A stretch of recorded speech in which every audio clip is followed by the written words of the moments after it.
Good morning, everyone. As we start the day today,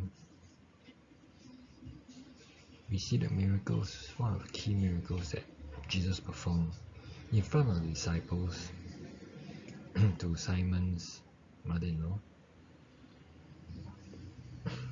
A miracle that I think is very close and touches the apostles' heart, because it could be someone that they know and they saw. Miracles is a kind of affirmation. And the part here about this miracle that Jesus performed, it's not only about recovering from illness, it's a full recovery, which means that it's not so much about just being healed, it's that they are able to lead life normal. So I think that's what the Lord is trying to tell us, and she continues serving.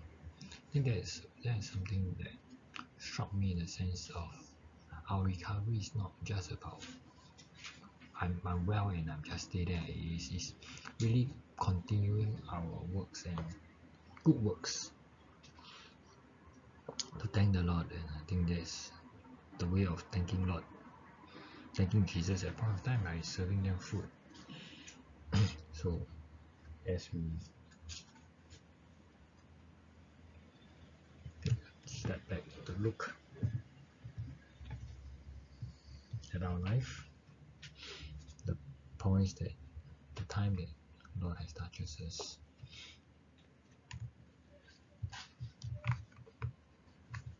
wow, how do we feel?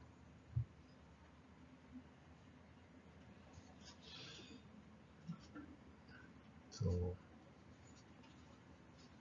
maybe look into our life, maybe remove our unspirituality and move towards spirituality. Let's start today's reading from 1 Corinthians, where St. Paul speak about us, speak about the Corinthians, speak about even something like close to our hearts,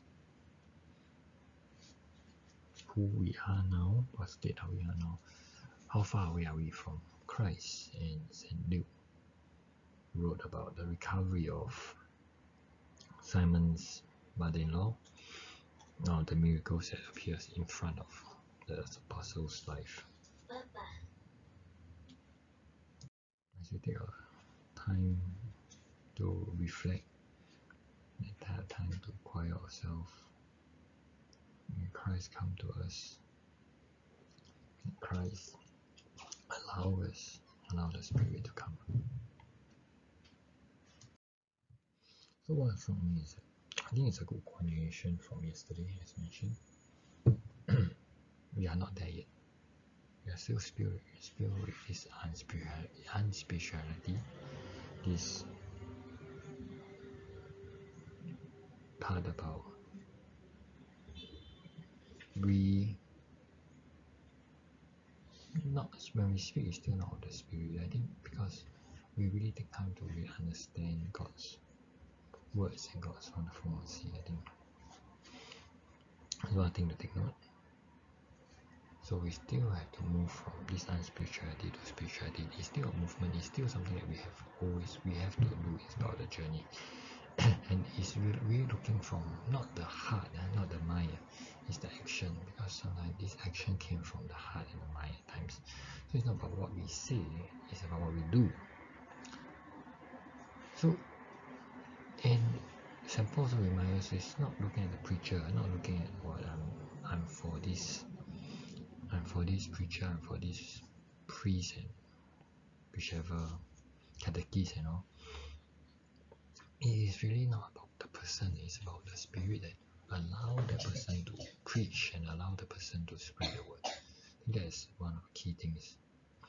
So this also brings us to the point of both readings cover the topic of pride.